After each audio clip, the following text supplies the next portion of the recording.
What's up? We're here, us, and you're them. We're gonna do And you're there. we're here. No, we're in. Never mind. We're with Steel Panther, the new album titled "All You Can Eat." So we're gonna review it. We're gonna review that shit. Yeah, buddy. This is their third album after Balls Out. So they always have good album titles. Now the art for this album's very funny.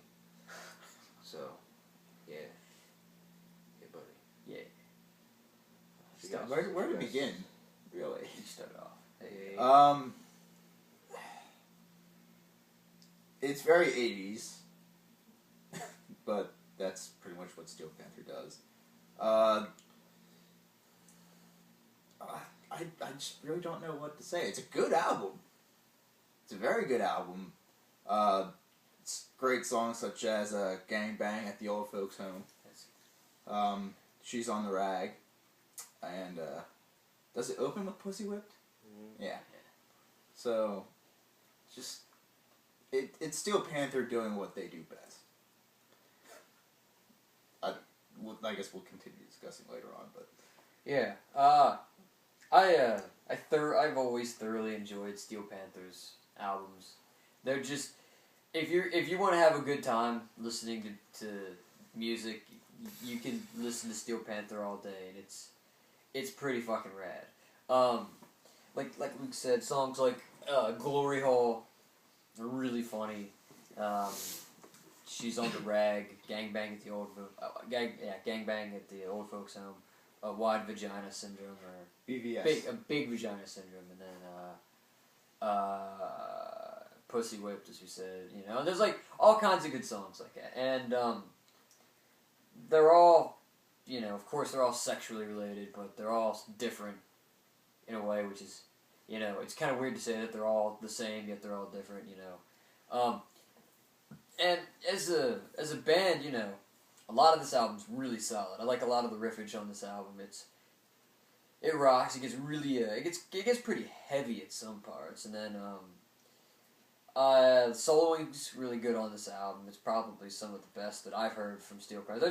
That's never been something that stood out in my mind. Steel Panther is the soloing. It's always been the lyrics and then a lot of the guitar riffs, but then the soloing did stick out, and vocals, you know, they remind me, as always, of Van Halen and David Lee Roth. But I mean, you know, that's again, it's what you come to expect from this band. If they didn't do exactly what they do, you'd be disappointed. So, I mean, it's just a fun listen. Like Tyler said, the album art's pretty funny, and yeah, you just remember all kinds of a lot of great lines in there, like something about having a fist up your ass, and Gang Bang at the Old Folks Home. But it's just all around fun. That's really all I can say for this. It's probably the most fun I've had listening to an album, I think, this year. This album is solid. I don't think it's as good as Feel the Steel or Balls Out.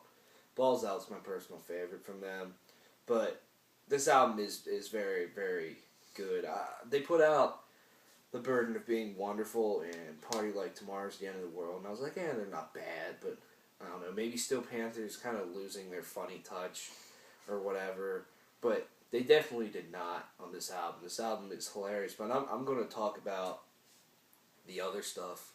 Obviously, that's the draw to this album and to this band, is all these very over-the-top, very graphic, sexual songs, but that wouldn't really matter if the songwriting was shit, and these songs are so well crafted it's not even funny.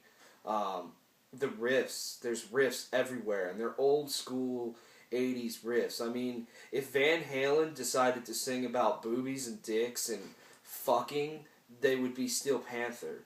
Honestly, I mean, the riffing is just like Van Halen, and Michael Starr does those, like, wow, like David Lee Roth, and you swear David Lee Roth joined Steel Panther, and that would be fucking weird. But it's cool. I can totally see it happening, though. Yeah, and I mean, the riffs are just so tight. I love the chorus riff in Pussy Whipped, or the one in She's on the Rag is just cool. I mean, they're not the most technical things. They're not absolutely balls out heavy. They're not thrashy. They're just nice fucking rips to listen to, and it's cool. But I think musically, a huge draw to this is the solos. Satchel's solos are just so... They are some of the best crafted solos you would hear in music today, to be honest with you. They're so well written. Every single one's different. They're all catchy as shit. And he's just an amazing guitarist. I've seen Steel Panther live, and he does, some solo thing about halfway through the show where it's just him and he's shredding and stuff. And every time, or whenever I watch that, I'm just like, fuck, dude, this guy, he's such an underrated guitar player. Yeah, I mean, he can fucking shred. And the one I did see him do it the one time, he made the joke that he was going to put Eddie Van Halen to shame, and he kind of did. It was kind of funny. But he can really shred, and he can really write good riffs and solos, so props to that. Everything else is okay. I mean, the drums never really stood out to me. Neither did the bass, but I mean, it fits the music. I feel the draw to this album is the guitars and then the vocals. Michael Starr sounds fantastic, if not better than he usually does. This band's been around for a really, really long time. They used to be Metal School, and they wrote an album back in 2003.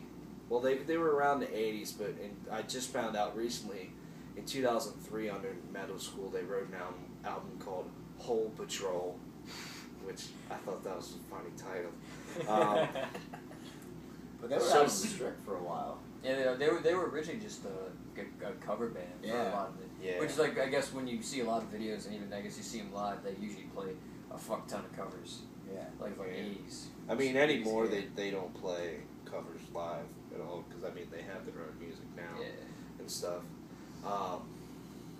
But I mean, yeah, this album, it's a very funny album, and some of the lines, sometimes, I listen to Feel the Steel, and like, some of these lines are just so fucked up. You listen to Girl from Oklahoma, and it's just like, it's just so fucked up. One of my favorite songs off Yeah, that or The Shocker or something. And then in Balls Out, I'm like, man, they're taking it to the next level. And here, sometimes, they just really take it to the next level. When you're talking about gang-banging old people and all that love on fucking your face. them, doing them doggy, and then you dislodge their oxygen tank, and you're twisting your nuts so you don't blow faster, or it's just like, damn, dude.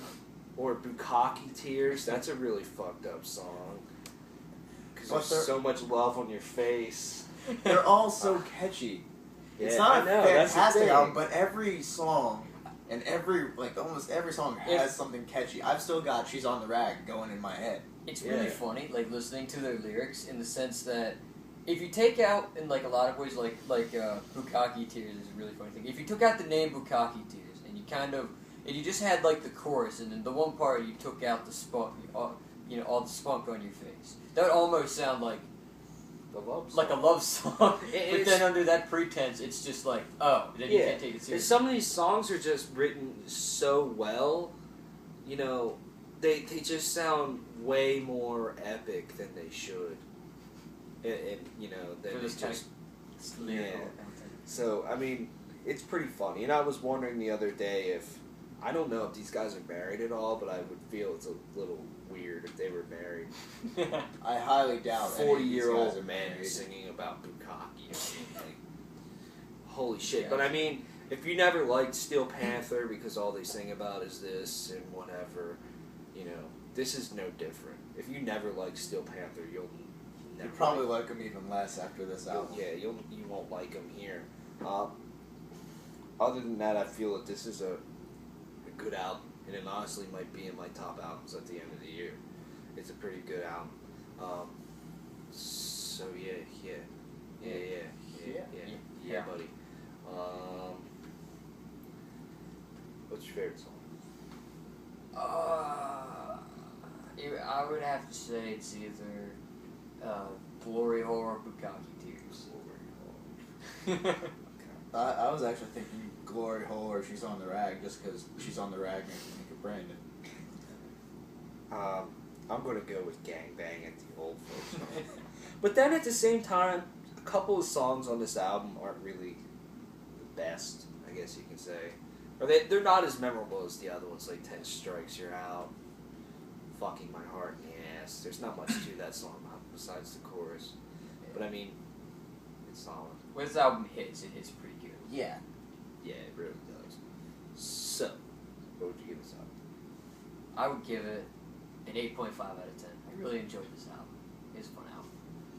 I enjoyed listening to it and taking it at, as Steel Panther and doing what they do and knowing that they go for the over the top stuff.